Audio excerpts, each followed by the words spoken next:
eu queria falar sobre fazendo parte da história. Fazendo parte da história que Deus tem escrito, que Deus tem colocado sobre nossas vidas. E há um momento na história, em Mateus 8, 23 e 27, onde os seus discípulos estavam com ele dentro de um barco. E esse momento foi um momento marcante. Marcante para os discípulos, porque eles puderam compreender que o Senhor não os tinha abandonado. E eles puderam visualizar o poder desse Deus, homem presente com eles. Vamos ler? E entrando ele no barco, seus discípulos o seguiram. E eis que no mar se levantou uma tempestade, tão grande que o barco era coberto pelas ondas. Ele, porém, estava dormindo. E os seus discípulos, aproximando-se, o despertaram, dizendo: Senhor, salva-nos, que pereceremos. E ele disse-lhes: por que temeis, homens de pequena fé? Então, levantando-se, repreendeu os ventos e o mar, e em seguida uma grande bonança. E aqueles homens se maravilharam, dizendo: que homem é este, que até os ventos e o mar lhe obedecem?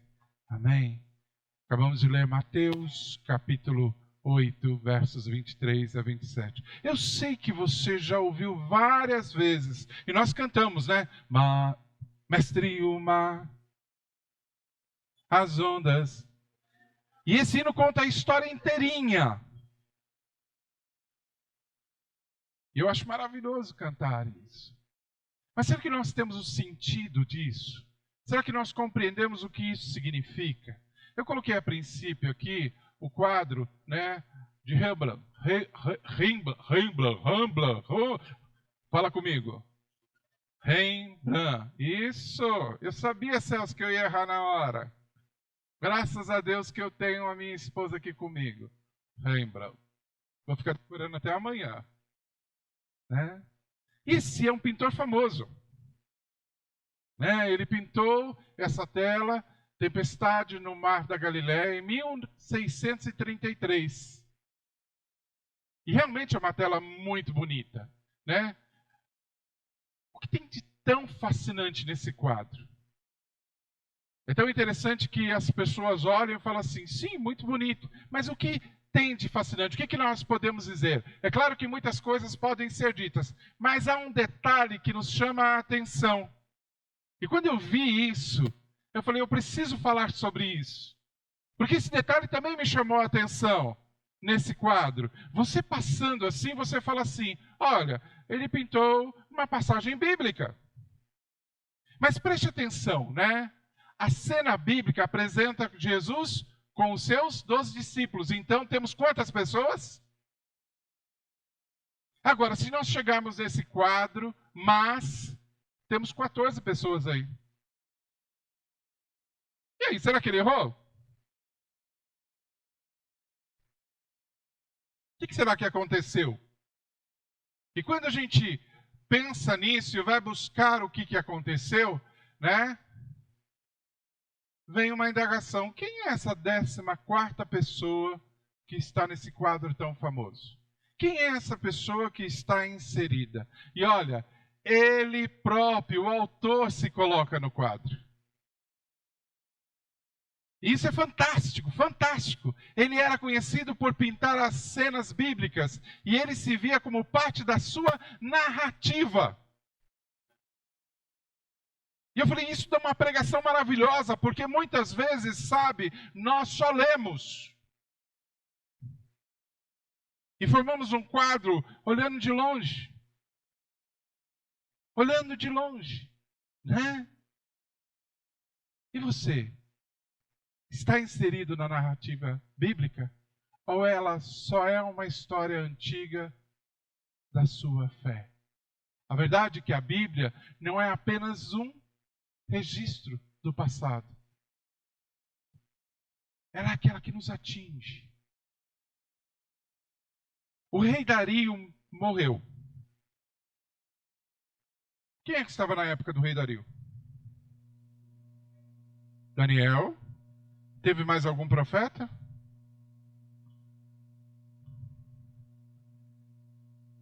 Peraí, quem foi que falou, eis que viu o Senhor? E quem foi que morreu? Do rei Uzias? Eu sei disso. Eu só queria entender se vocês conhecem a história. E muitos de nós conhecemos a história. Mas sabe o que aconteceu naquele momento da morte do rei Uzias? O servo de Deus, ele começa a entender um quadro que estava acontecendo. E ele diz assim, Senhor, eu vou morrer porque eu vi o Senhor. E ele se jogou no chão. E ele falou assim, eu habito no meio de um povo impuro e de lábios impuros. E eu não tenho condições de viver essa história. E este momento. E nós estávamos numa aula lá com o regente Parcival. Ele disse assim que o Senhor vem através de um anjo, pega uma tenaz, purifica os lábios dele, para que ele pudesse ser inserido em toda aquela história, porque a palavra do Senhor veio, quem poderá fazer o que eu preciso que seja feito? Sabe, irmãos, entendendo esse fato, e entendendo que a palavra de Deus nos mostra vários fatos, se isso não toca o nosso coração, nós só estamos lendo algumas historinhas. Se isso não faz parte do nosso contexto, é só historinha. E nesse primeiro contexto que nós vimos aqui, que foi colocado, e esse grande pintor se insere na obra, ele está contando a respeito de que ele queria fazer e fazia parte de toda aquela circunstância. Nós acabamos de ler o que aconteceu com aqueles discípulos. E por muitas vezes ficamos desesperados, achando que o Senhor não está conosco, achando que o Senhor só estava naquele momento e que o Senhor ressurgiu dos mortos, Ele subiu aos céus e está sentado à destra de Deus Pai Todo-Poderoso, intercedendo por nós e não toma nenhuma atitude presente. Eu quero lhe dizer que o seu Deus faz parte da sua história. E se pudéssemos e tivéssemos essa façanha de pintar um quadro, nós deveríamos nos inserir no quadro. E o pensamento essa noite é, que história que você está vivendo? Você está vivendo essa história sozinho? Você está vivendo essa história achando que está colocada num canto? Ou você entende que o Senhor, o Criador de todas as coisas, o conhece e sabe muito bem o teu nome? E você faz parte de todo esse contexto que Ele já planejou para você. Semana passada eu falava a respeito de Paulo. Quem se lembra disso? E que Paulo reconhecia que tudo aquilo que ele havia feito e passado, e até mesmo os erros dele, era para manifestar a graça de Deus na vida dele. E Deus estava trabalhando porque a graça nos molda. E hoje eu estou dizendo que Deus, Ele vê você, participa da tua história e você está inserido na história. A Bíblia não encerra como está escrito aqui, ali em Apocalipse. A Bíblia continua com as nossas vidas, trabalhando, executando e vivendo a obra do Senhor. Você compreende isso? Porque se você não compreender isso, você se torna um religioso. E eu sei se você percebe, a história se torna sem o H. Eu não sei se os jovens lembram disso, mas a minha professora de português dizia assim, história com I é uma história inventada, história com H é uma história real.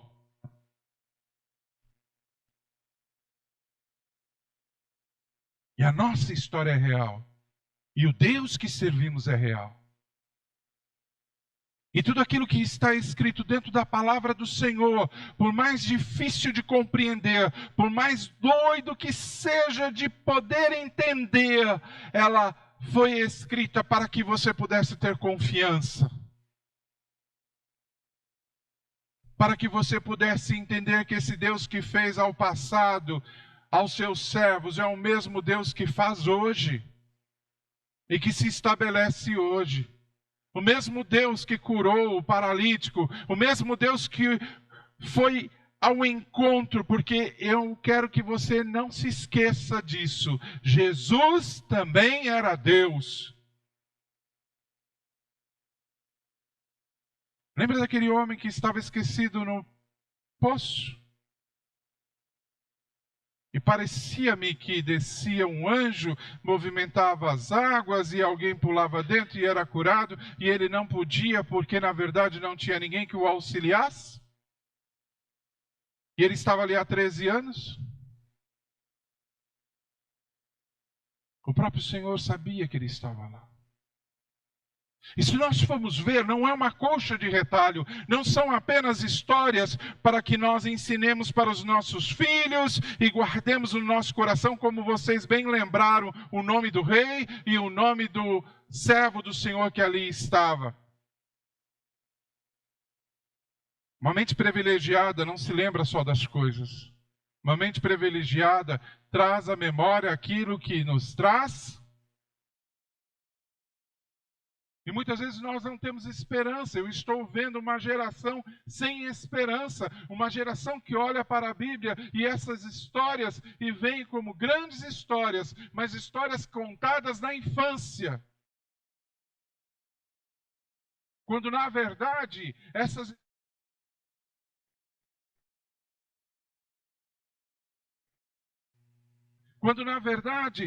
histórias falam diretamente ao nosso coração de confiança, de poder, de milagres e até mesmo do agir do Senhor para contigo e para com a minha vida.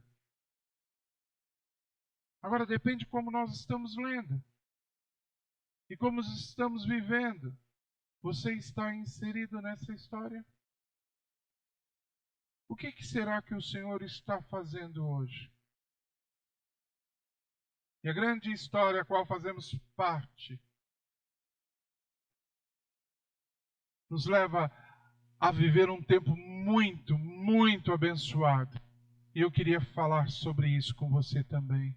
Muitos diziam, eu queria viver na época de Cristo, eu queria viver... Será que você conseguiria mesmo? Será que você seria aquele que iria fugir? Ou iria dentro do inserir da história, carregar a cruz com ele?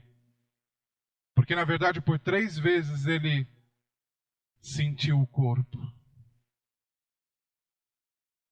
Eu digo que eu nasci numa época maravilhosa, numa época onde o Espírito Santo nos fala, e nos fala tremendamente. O Espírito Santo nos toca, e nos toca tremendamente. O Espírito Santo nos ensina a palavra, e como a própria palavra diz, o Espírito Santo fala ao meu espírito que eu não sou mais criatura, e eu sou filho do Deus Altíssimo. E dentro disso também eu vivo uma época, e esta juventude não entendeu nada ainda sobre a graça. Eu vivo na época da graça do Senhor, que molda o meu caráter, e que eu posso voltar a Ele e dizer, perdoa-me, pois errei, e pela graça eu sou perdoado, e posso recomeçar da onde eu caí, me levantando e dizendo, Senhor, Tu és comigo. Isso é graça. Porque Paulo experimentou isso. Nós precisamos acordar. Sabe o que aconteceu? Aconteceu que esses homens viram tudo que Jesus tinha feito, tudo que Jesus tinha realizado, tudo que Jesus tinha estabelecido. E dentro... na verdade não é um mar, não existe o mar da Galileia, né? Existe um lago. E de repente eles ficaram atônitos. Sabe o que você vê Jesus curar, multiplicar, Jesus abençoar a muitos leprosos, e por causa de uma tempestade, olha, homens pescadores, que estavam acostumados se apavorarem e depois ficarem estupefatos, ou seja, de boca aberta, porque o mestre deu um comando e tudo se acalmou. Muitas vezes nós somos assim. Nós servimos ao Senhor, nós vemos a igreja, nós ouvimos a palavra, nós lemos a Bíblia, e quando o mar se revolta, a gente fala, vamos morrer. E esquecendo que podemos ajoelhar, porque essa é a melhor chave que o cristão tem, orar ao Senhor e dizer, Senhor, eu sei que Tu estás no controle, eu não estou entendendo nada, as coisas estão difíceis, mas o Senhor é o Deus que vai dar bonança. Pois é isso que o Senhor esperava desses discípulos. Eu quero dizer para você essa noite que confia no Senhor, você não vai perecer. O Senhor é contigo. E Ele faz parte da tua história. Mesmo que a tua história seja você sozinho. Mas eis que de repente você vai ver o Senhor contigo. E dentro daquilo que conhecemos, o Senhor dá ordem aos seus anjos. Ah, você crê em anjo? Eu creio. A Bíblia fala deles. Dá ordem a seu respeito. Salmo 91 fala a respeito disso. Para que você não venha tropeçar com seus pés em pedras. E se o inimigo assim insistir, ele vai encontrar o grande general, Cristo Jesus, ao seu lado. De uma forma simples. Nós podemos confiar que ainda que eu ande pelo vale da sombra da morte, eu não temerei mal algum, porque o Senhor está comigo, a tua vara e o teu cajado me consolam. E sabe de uma coisa? Eu me vi muitas vezes nessa cena e nesse quadro. Muitas vezes eu me vi no vale da morte. E de repente, o Senhor veio e falou, eu estou aqui desde o início, desde o começo. Eu quero que essa noite você saia daqui sabendo que Deus, Ele quer que você entenda que tudo o que é de bom, de perfeito e agradável, Ele tem para você. E que a tua história não vai acabar desta forma. A tua história vai acabar de uma forma onde você verá o seu Senhor, o seu Salvador. E você vai ouvir dele como eu ouvirei. Eu sempre estive contigo. E tudo aquilo que você achou que era história, era só o caminhar dos séculos até a minha presença, até você estar perante mim. Eu não sei você, mas eu me sinto muito especial. O Senhor sabe o meu nome e quando eu o clamo, Ele me ouve. Amém? Vamos pintar um quadro. Vamos colocar a nossa foto lá. Senhor, eu não vou fugir, porque eu sei a quem sirvo. Amém? Deus te abençoe. Que a graça do Senhor esteja sobre você. Eu estou falando por essa amada igreja também, que já passou por muitas lutas. E o Senhor sempre esteve neste local. O sonho que você sonhou para este local é o sonho do Senhor também. E esta embaixada, chamada Igreja Presbiteriana Kairos, permanecerá, porque assim o Senhor quer. E as famílias que aqui estão serão abençoadas cada vez mais, porque estão inseridas nas histórias que o Senhor quer contar para as futuras gerações. E nós podemos contar histórias desta igreja. E tem ali os seus principais. Também teve os seus coadjuvantes. Mas a princípio nós entendemos que o Senhor sempre esteve ao lado desta casa. Em nome de Jesus. Amém?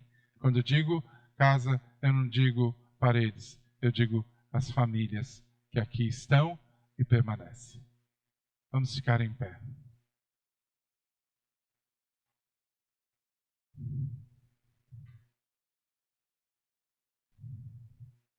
Senhor, nós agradecemos.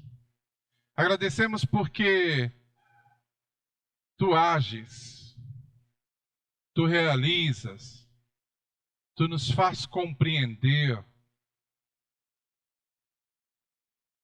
que Tu és o Deus que conta os grãos de areia. Tu és o Deus também que sabe quantos cabelos há na minha cabeça. E Tu és o Deus que me protege desde a planta dos meus pés até a minha cabeça. Tu és o Deus que está comigo e me dirige. Não só a mim, mas também aos meus irmãos, porque somos irmãos em Cristo Jesus. E nessa noite de gratidão, nós não estamos olhando da arquibancada. Nós não estamos apenas vendo um teatro e assistindo um filme. Nós sabemos que fazemos parte desta história. E nós Te louvamos pelo chamado e por tudo aquilo que o Senhor fez já conosco, moldando-nos mediante a Sua graça.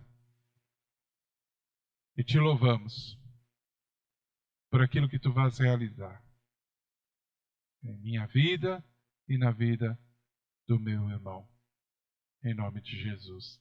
Amém. Amém. Podeis assentar.